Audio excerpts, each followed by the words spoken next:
Hola, soy la doctora Elizabeth Ramos Raudri y el día de hoy quiero platicarte en esta mini clase información importante sobre diabetes y genética.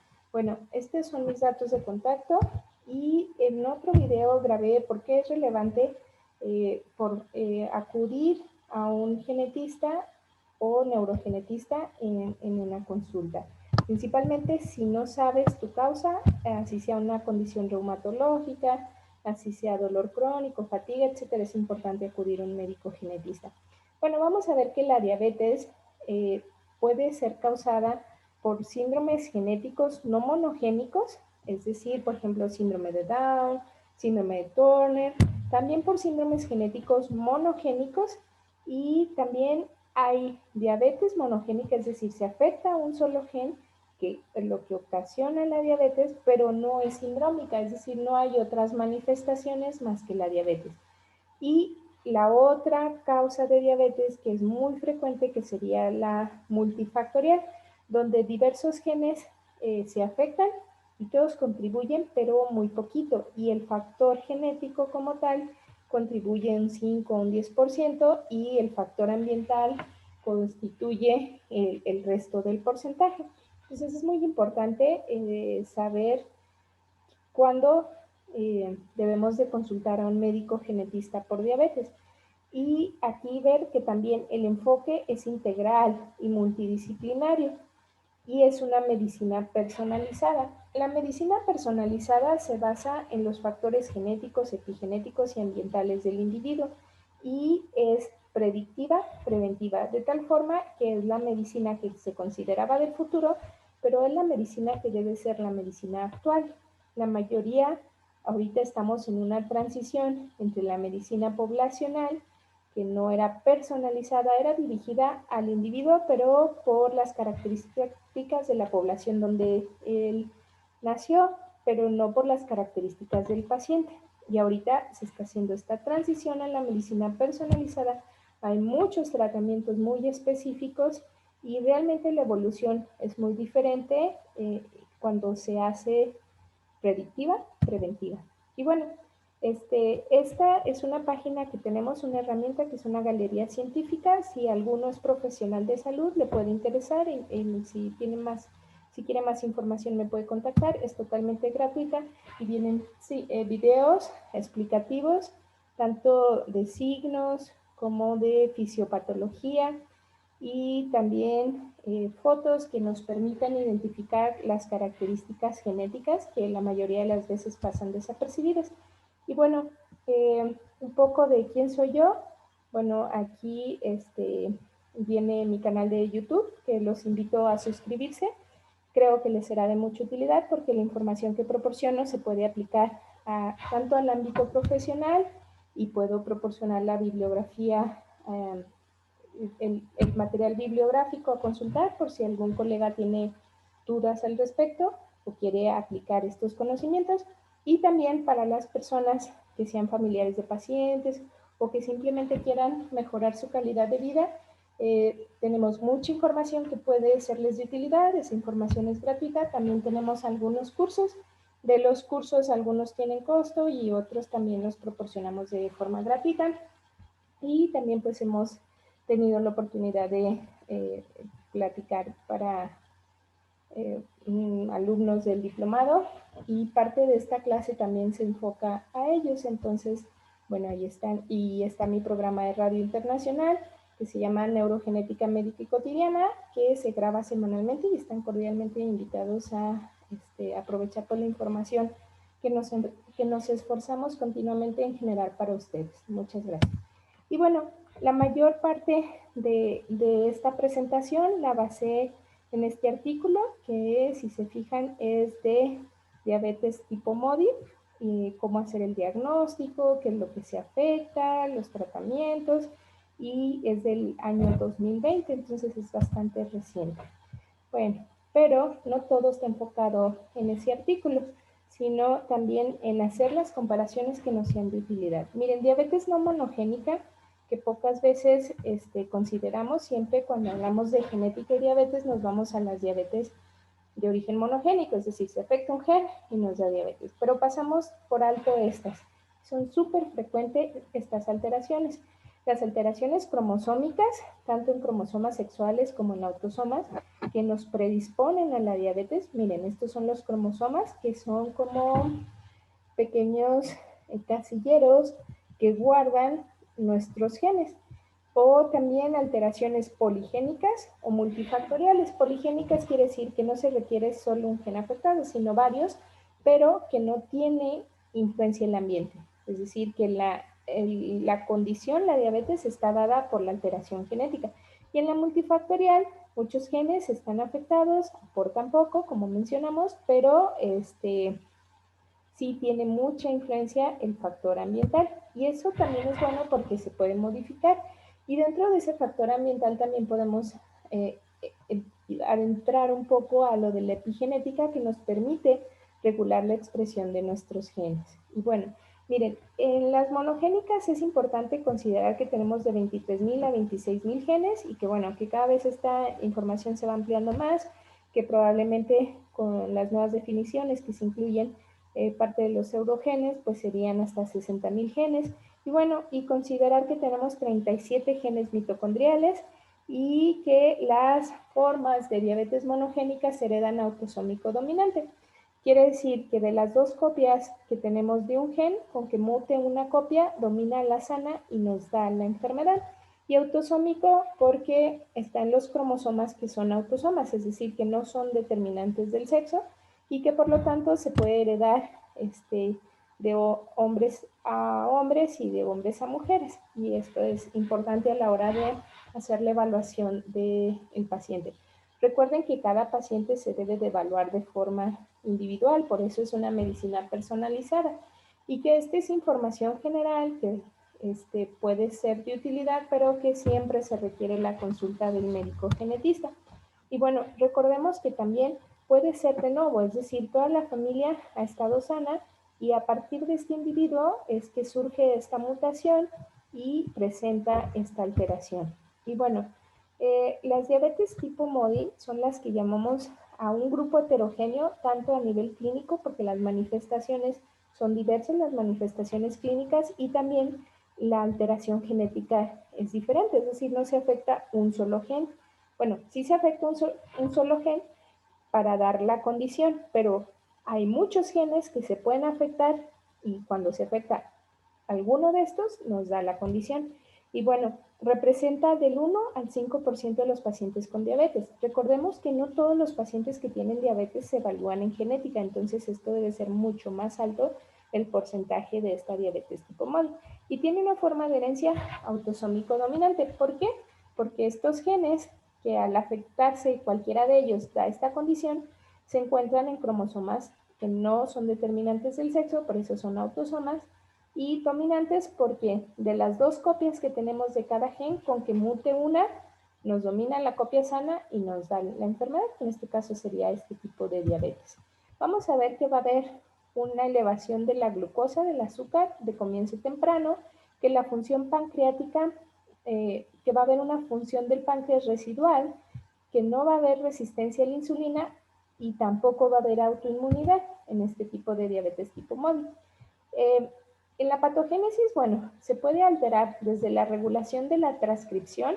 Recuerden que tenemos lo que viene siendo transcripción y traducción. Entonces, transcripción quiere decir cuando se hace la copia del gen que está en DNA y se pasa hacia RNA.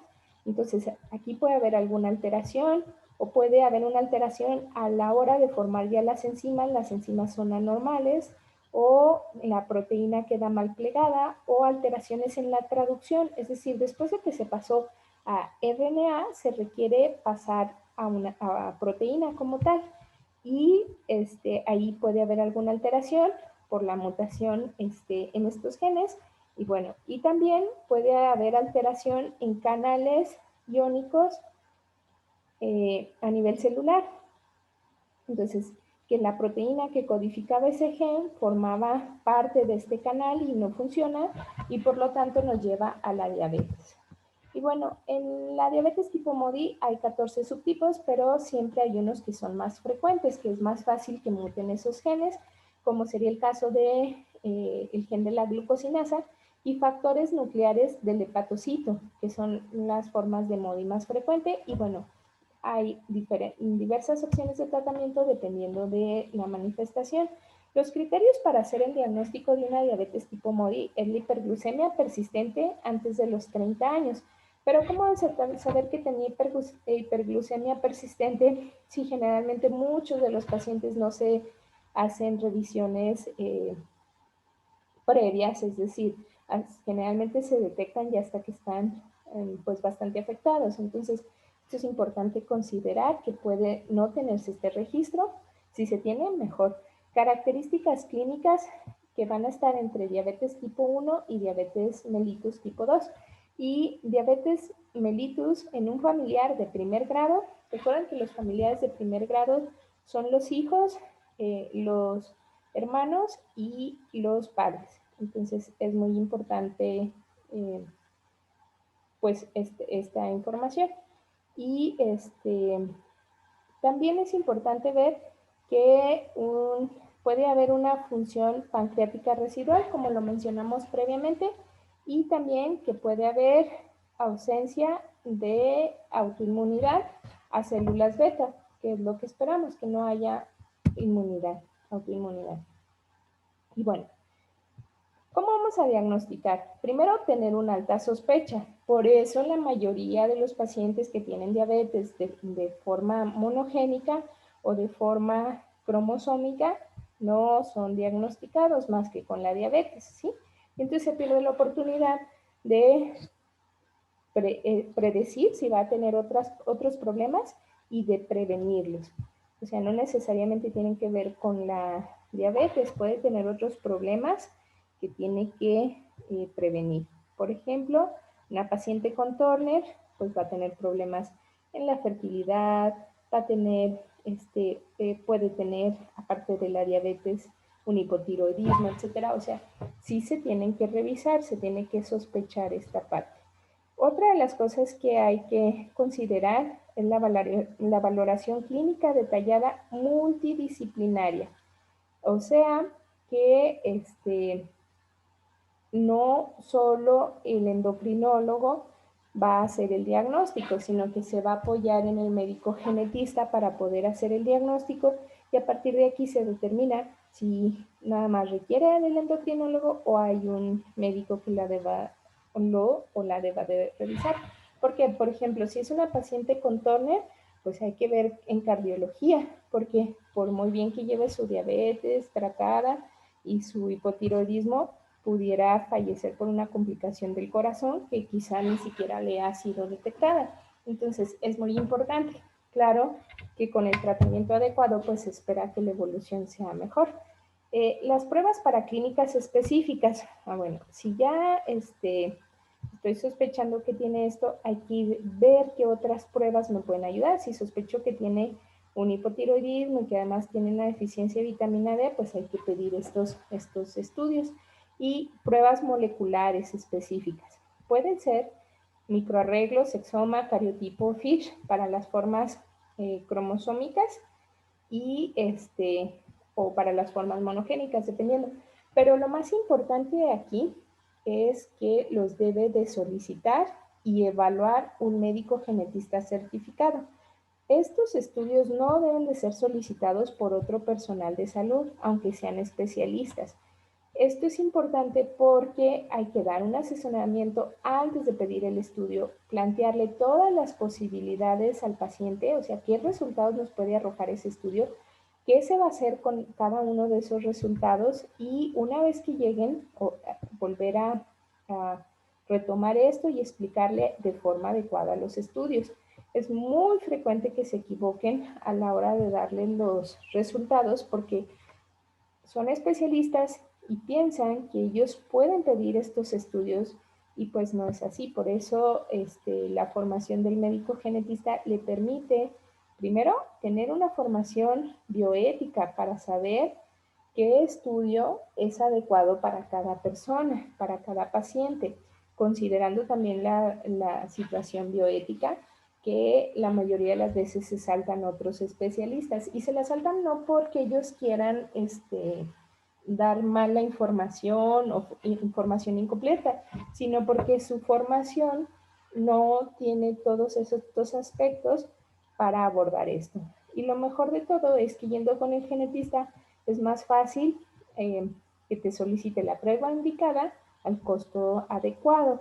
De otra forma, también hay muchas pérdidas económicas por estudios mal interpretados o mal solicitados. Bueno, miren, vamos a ver ejemplos de síndromes que nos saldrían en el array CGH. Pues nos saldría un Turner, si el paciente tiene Turner, si tiene Klinefelter, si tiene de lesión 22-11, claro que nos saldría.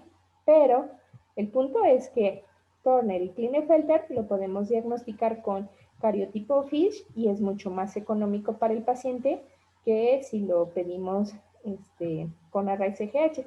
Y con array CGH, pues sí nos saldría estas condiciones que de otra forma pueden pasar desapercibidas. Miren, se ven muy normales, si se fijan.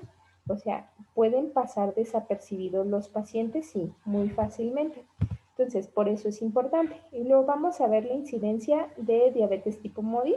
Aquí se maneja en la bibliografía de 0.2 por cada 100,000 menores de 18 años. Pero cuando bajamos a menores de 15 años, que es mucho más frecuente, se sitúa en 2.4%. Pero vean, esta es la MODY, la monogénica, pero esta es la cromosómica. Y si vemos que los pacientes con Klinefelter, uno de cada 500 niños que nacen tiene Klinefelter y la mayoría de las veces no son diagnosticados, ni siquiera en su infancia, sino en toda su vida, muchas veces fallecen por cáncer, por otras condiciones y no saben que su diagnóstico era Klinefelter, por eso es importante ir a un médico genetista. Los pacientes con Turner, una de cada 2.500 niñas, que también son muy poco frecuentemente diagnosticadas y son de los diagnósticos más comunes y debe de ser todavía más frecuente que lo que nos reportan aquí. Entonces, toda niña con talla baja debe de ser valorada en genética por síndrome de Turner. De hecho, todo paciente con talla baja debe valorarse en genética, pero a las niñas se les debe descartar síndrome de Turner. Síndrome de Down, uno de cada 700, y ellos pues tienen esta predisposición a diabetes. Entonces es muy importante considerar que realmente es mucho más frecuente de lo que esperamos. La prevalencia, uno de cada 5 a 10,000 y representa el 5% de las diabetes. Pero, esto hablando de la tipo MODY, pero si nosotros incluimos todos los síndromes que realmente no se diagnostican, esto debe ser muchísimo más alto y debería de andarse situando más o menos en uno de cada 5 pacientes que tienen diabetes. Entonces, porque aquí estamos considerando solo la tipo MODY, no estamos considerando los pacientes con Down, con Turner, con Klinefelter, con de lesión 22q11, entonces es importante ver esto. Y bueno, aquí hay un algoritmo sobre cómo orientarnos. Dice, sospecha clínica y vienen como las pruebas de hemoglobina glicosilada, o sea, todos estos datos. Si estoy sospechando que tiene diabetes tipo MODY, bueno, vamos a ver todos los paraclínicos adecuados. Luego, si el inicio fue insidioso, si el inicio fue agudo y ya nos envía hacia qué tipo de diabetes estamos pensando, buscar si hay acantosis nigricans, si hay síndrome metabólico, que es súper frecuente y que el síndrome metabólico también debe ser visto por un médico genetista. Hay muchísimas condiciones de las 10,000 condiciones genéticas que hay que predisponen a síndrome metabólico, a resistencia a la insulina. Por ejemplo, el síndrome de Kabuki se describe como un síndrome con resistencia a la insulina en la infancia, desde la infancia temprana. Entonces es importante.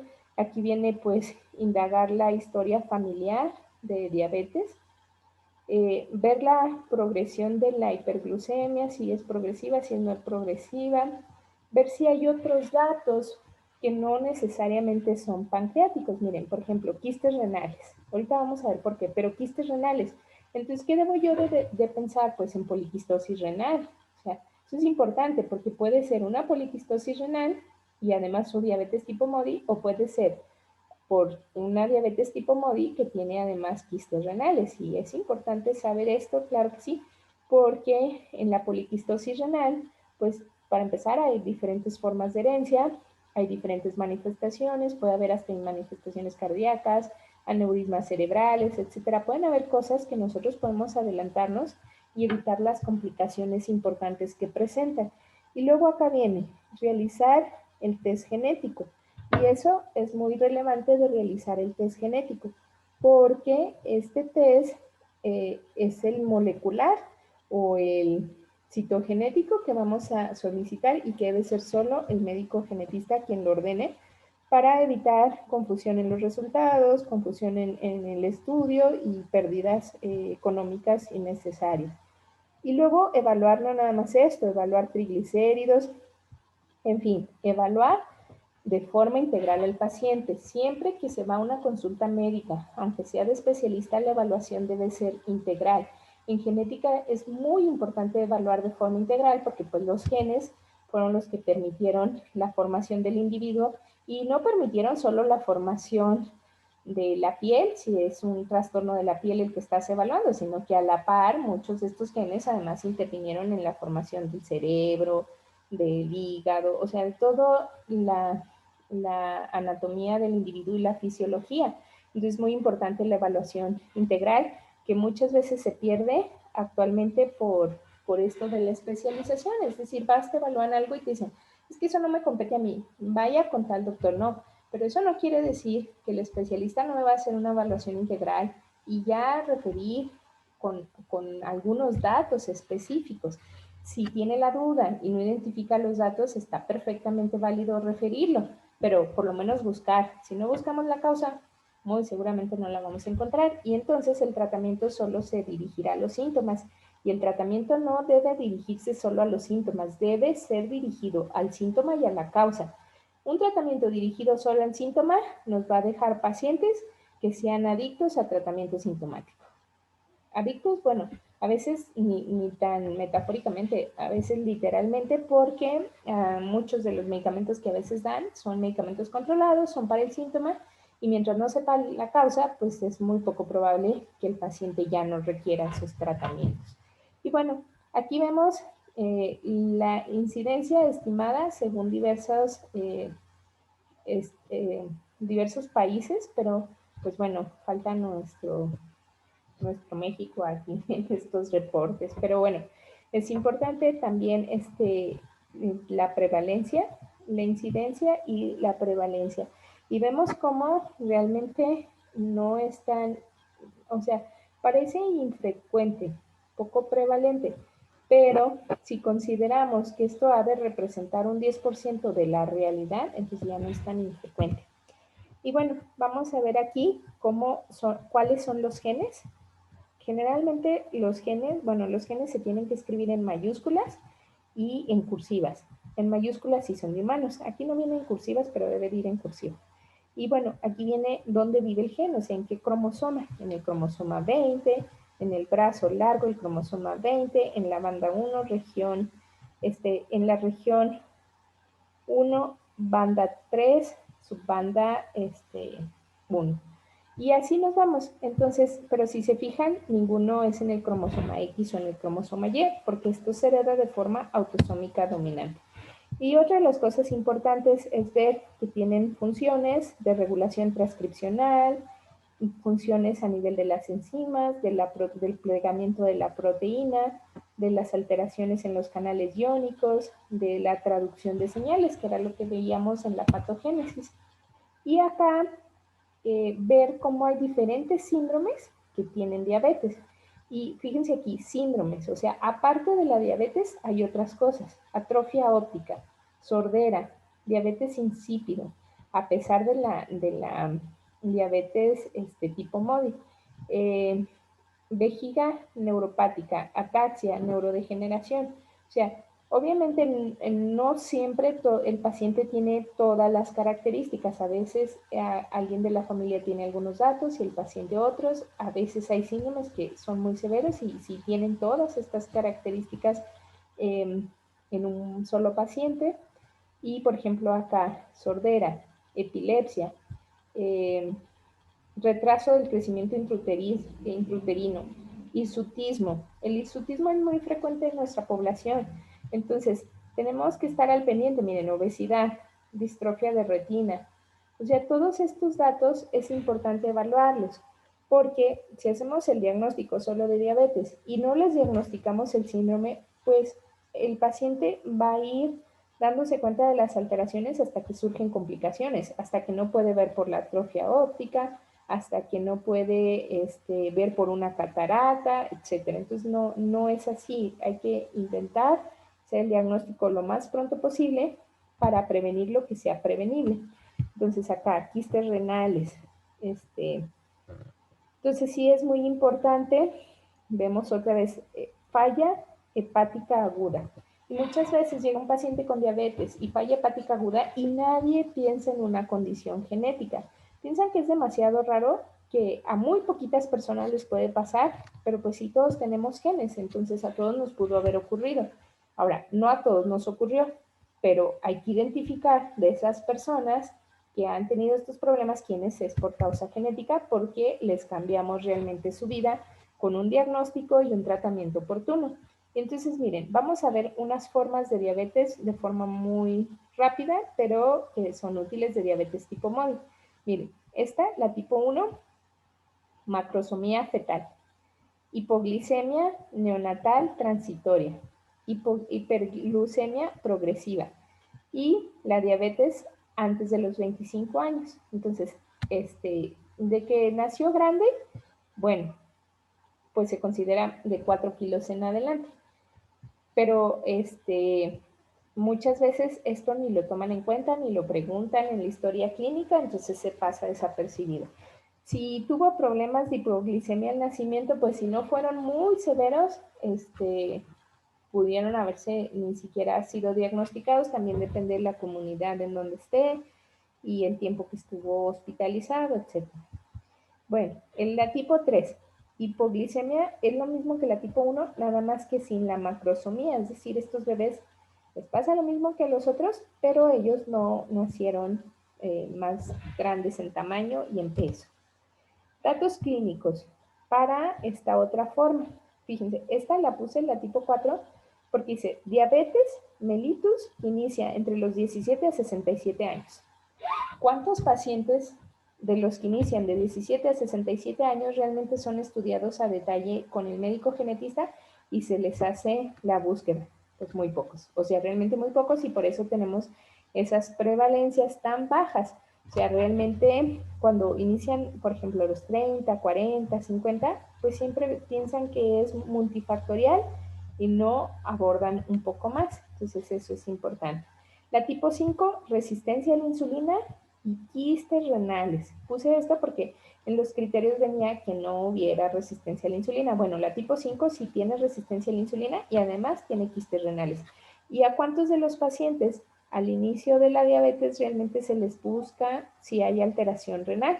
A veces se les busca para las complicaciones, pero ya cuando están avanzados, entonces debe ser muy importante, y además puede haber otras manifestaciones como veíamos que hay que ir buscando.